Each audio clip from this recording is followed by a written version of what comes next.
we're making muffins and bread! Muffins and bread. Gluten-free muffins and bread. So right here I have my gluten-free muffins.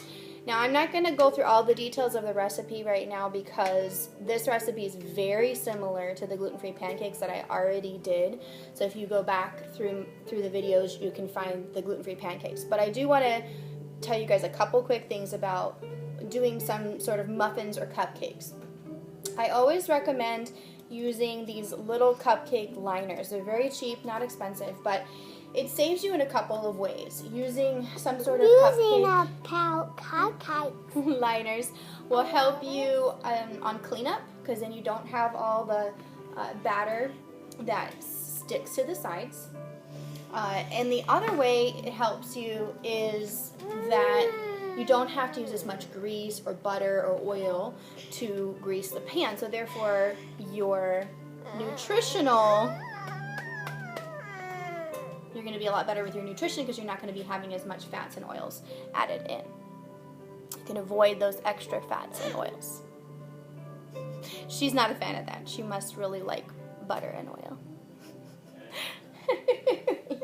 Okay, so I'm going to bake these muffins at about 375 for 30 minutes, about 30-35 minutes. So I'm just going to keep an eye on them and watch, make sure they're rising, make sure they're not going to be overly done. A good test to see if your muffins or cupcakes are done is when you just gently press your finger on the top of the muffin, the highest point on the muffin rise. If your fingerprint stays and there's still a dent after you touch it, that means it's not quite ready yet. It's still a little bit too soft. If your fingerprint comes back up and it kind of the muffin bounces back, that means they're done. That usually means they're done. With gluten-free muffins, it's a little bit different than normal muffins. The texture varies depending on what kind of gluten-free flours that you use. So I will talk a little bit about some different gluten-free flours in a minute.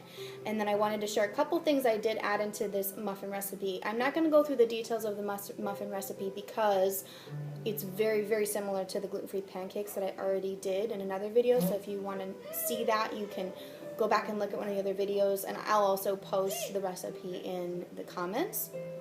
But I did do two things differently with these muffins than I did with the pancakes. The first one was I used bananas, and one thing that I found that makes it really easy with bananas, when you have a bunch of bananas and they're starting to go too brown, you don't want to eat them, instead of throwing them away, you can toss them in the freezer, and then at a later time, when you have time to bake, you can do muffins or banana bread or banana pancakes or whatever you want to do, and then that makes it a little easier. To defrost the bananas, what I do is I pull them from the freezer, put them in a bowl with some hot water, and let that soften them up enough that I can peel them and toss them in and mush them up, and then add some my milk and eggs, all my other ingredients.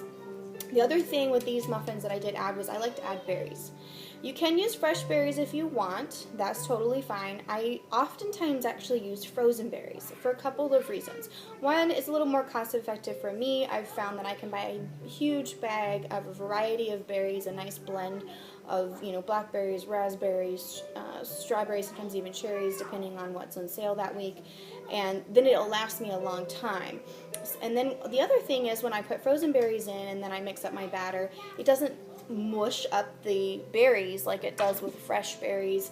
The berries are frozen, so they'll stay solidified, and then they won't make the batter too liquidy.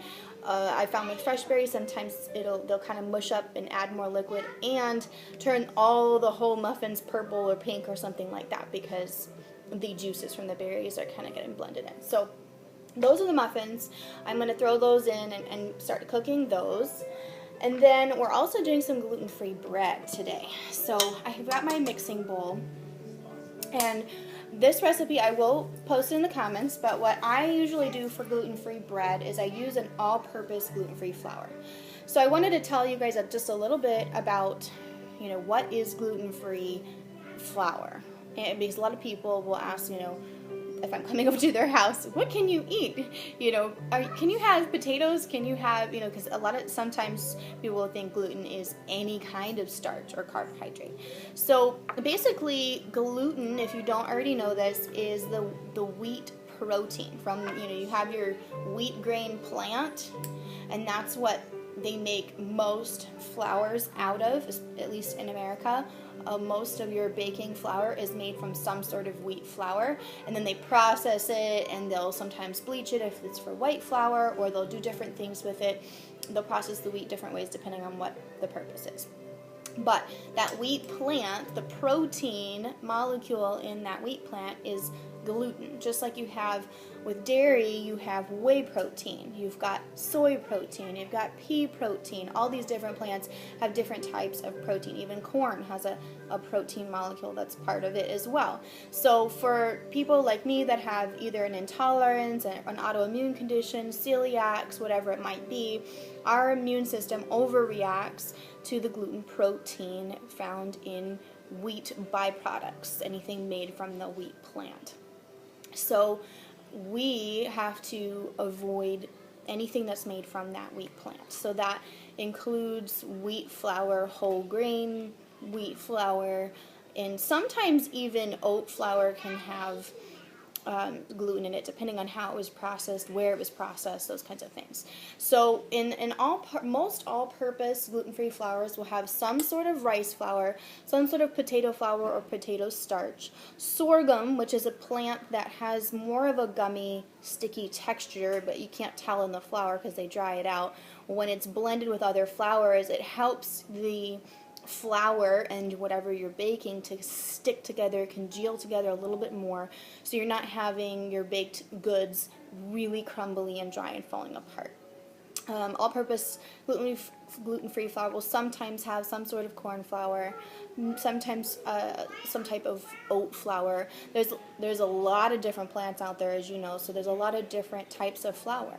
And that's what's really neat. Nowadays, they've found ways to process these plants and make a really handy all-purpose blend that we can use to make almost anything: cookies, breads, cakes, you name it. Okay, so what I'm doing is about 1.5 cups of all-purpose flour into my bread. And a lot of people, baking bread is kind of a lost art. My daughter's coming in, she wants to help. You want to put the eggs in? Yeah. And the flour? Yeah. All right, so she's going to help me add in some of the ingredients. All right, so this is our flaxseed. This is about 1/2 cup of flaxseed. Okay. Oh, all of it. There you go. Okay. And I always like to add some chia seed to most everything I bake, just because it adds that extra antioxidants, proteins, and vitamins. A little bit of fiber as well. Okay. Now and eggs. Now that's my dry ingredients. So now I'm adding 2 eggs. Some gluten-free recipes will call for 3 eggs, 4 eggs, or just egg whites. And the reason for that is because the eggs do add the light fluffiness. Not that one, not that one. Hang on. All right, and now you gotta wait a second, okay? So this is my yeast. You can either use warm milk or warm water to activate your yeast. The yeast is the leavening. It's what's going to make your bread nice and fluffy. So you just buy packets of yeast in the baking aisle. They're not usually expensive. It's not too hard. Only thing you want to do is make sure, if you're using milk or water, whatever you decide, that you do not have it too hot or too cold. A good measurement is if you dab a little bit of your water or milk on your finger, put it on your wrist. If it's about the same temperature as body temperature, that's good for activating the yeast without killing it, and it's not too cold. If you're too cold, the yeast just isn't going to activate and your bread's going to be kind of flat. So about body temperature approximately is a good gauge for your warm milk or water. For this recipe, my recommendation, I actually use half water and half milk. I do like some milk because it does add a little bit of fluffiness. So that's So I did about 3/4 a cup of milk, 3/4 a cup of water, warm. And then you let it set 10 minutes, 5-10 minutes, and that should get your yeast activated enough. So now it's activated. I'm going to go ahead and pour it in here. As far as the milk, you don't have to use dairy milk, but I have found either dairy milk or goat's milk are the best for cooking bread because they are the ones that add the most fluffiness because of the fat content in the milk. Doesn't have to be whole milk, but hopefully about 2% or more. That is going to help add a little more fluffiness to the bread. All right. And then I actually use a little bit of apple cider vinegar for my gluten-free bread because it helps with the leavening. It helps the ingredients incorporate together. So I'm only using a tablespoon, not a lot, apple cider vinegar. That is different from regular vinegar. I got to put it in here, and then you can put it in, okay? Okay, now you pour it in. Okay, all right. Now, a little bit about yeast and leavening. If you're like me, you like your fair share of starches and carbohydrates and breads in your diet. But the only problem is with those yeast type foods, it can cause a lot of problems with our digestive system. So I recommend you make sure that you're using some sort of probiotic. What I'm doing is I'm going to stick this onto my mixer here. You don't have to use a mixer. You can just use a good old-fashioned spoon or whisk if you like, but since my husband was kind enough to get this for me, I'm going to go ahead and use it. Okay, so while that's mixing, I'm going to talk to you guys a little bit about probiotics. And I'm mixing it on low. With bread, you want to mix it on low for about 10 to 15 minutes to really get the ingredients incorporated together thoroughly. So with a probiotic, my favorite is the Plexus Probio 5 for a few different reasons. Number one, they did thorough research on the 5 most important probiotics that our bodies need to stay balanced in our digestive system. The other thing that they added was an antifungal. Now that's going to kill the bad yeast and bad bacteria that are in our digestive system. So I have found this to be the best probiotic I have tried, and so far I've probably tried at least 5 or 6 different ones from the health food store from various places. So Probio 5 is, and it's not that expensive comparatively to the other high quality ones that you're going to find at the store. Instead of just throwing like 20 different kinds of probiotics in here and just throwing the whole kitchen sink in their bottle, they really researched exactly what is going to work best with our body, what is going to help balance that digestive system the most.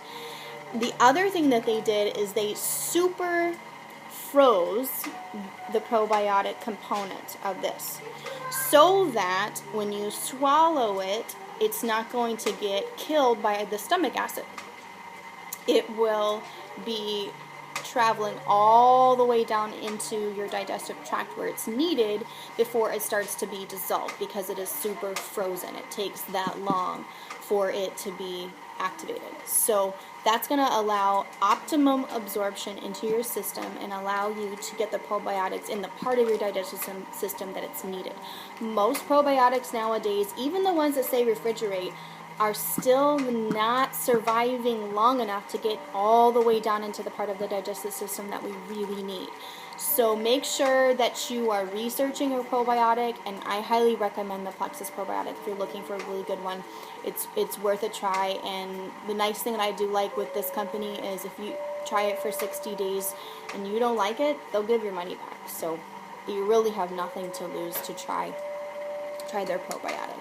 It has helped me a lot with my immune system. When your digestive tract is balanced, your immunity is going to be improved, you're going to have more energy, your mood is going to be balanced. When your digestive system is out of whack, it affects so many aspects of your health and well-being.